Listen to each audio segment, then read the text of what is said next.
मैं जब भी प्रधानमंत्री से मिलने जाता था वो मुझे पूछते थे कि वो उससे मिले कि नहीं। मैं कहा जी किससे? कहने लगे हसीब द्राबू से। हसीब द्राबू वहां बैंक के चेयरमैन भी रहे, मिनिस्टर रहे। तो मैं कहा अभी तो नहीं मिला, लेकिन जिस दिन वो मुझे मिला मैंने टाइम लेके मैं गया पीएम से कि वो हसीब द्राबू आया था कल, क्या बात हुई? मैं कहा दलाली का काम ले रहा था, मैंने धमका दिया। मैं नहीं करता ये सब, मैं तो 5 कुर्ते पजामे में आया हूं, ऐसा ही चला जाऊंगा। तो वो गरीबी या साधारणपन हमारी ताकत है, हम लड़ सकते हैं सरकारों से। मैं जब मंत्री की मेरी शपथ हो रही थी उसके फौरन बाद चाय होती है राष्ट्रपति भवन में, तो वीपी सिंह जी मेरे कंधे पे हाथ रख के मुझे अलग ले गए और उन्होंने कहा सतपाल भाई मंत्री तो बन गए हो, एक बात समझ लेना। मैं कही बताओ। कहने लगे हमने राजीव गांधी को बेईमान कह के हटाया, ये दोबारा आएगा तो हमारी भी जांच होगी। मैं कहा बेफिक्र रहो, मैं तो चरण सिंह जी के साथ रहा हूं, जो आदमी 2 कुर्ते पजामे में रहता, कुर्ते धोती में रहता था। उनकी पत्नी, एक दिन मैं मिलने गया तो चरण सिंह जी मेरे से बोले कि वो अरे तुम्हारी माता जी बड़ी कंजूस है। मैं कहा जी क्या हुआ? कहने लगे देखो मेरा कुर्ता फट गया था, उसी का मेरा बनियान बना दिया और पहने हुए थे उसको, कुर्ते को काट के बंडी बोलते हैं उस बनियान को, वो बना दी थी उनकी।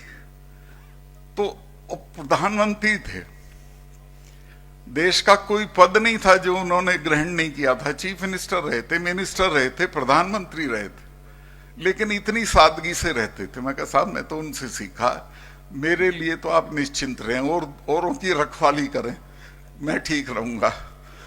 तो कुल मिला के मैं ये कहता हूं कि जो असली ताकत है वो आपकी ईमानदारी में है। अगर आप ईमानदार हैं तो आप डटे रहेंगे, किसी चीज की परवाह नहीं करेंगे।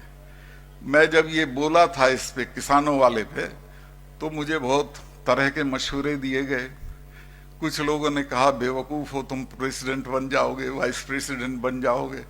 मैंने कहा अभी रिटायर हो रहे हैं वाइस प्रेसिडेंट और प्रेसिडेंट, अगर अगले दिन उनको कुत्ता भी रास्ता छोड़ दे तो मुझे बता देना।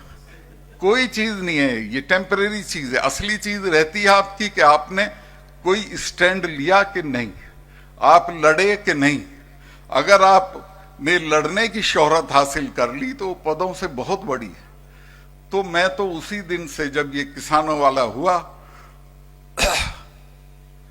थोड़ा लंबा हो रहा है पर झेल लें थोड़ा, मैंने माननीय प्रधानमंत्री जी को डराया और ये कहा कि ये जिनसे लड़ रहे हो इनको आप जानते नहीं हो। सिखों के गुरु ने तो 4 बच्चे कटवा दिए थे अपने और समझौता नहीं किया था, और जब ये अकाल तख्त तोड़ा गया उसके फौरन बाद इंदिरा जी ने 1 महीना महामृत्युंजय का पाठ कराया था। अरुण नेहरू मेरे दोस्त थे, उन्होंने पूछा बुआ अब तो ये सब नहीं मानती थी? उसने कहा तुझे पता नहीं है, इनके स्वर्ण मंदिर को जिसने छुआ है वो आज जिंदा नहीं है, ये मुझे मारेंगे।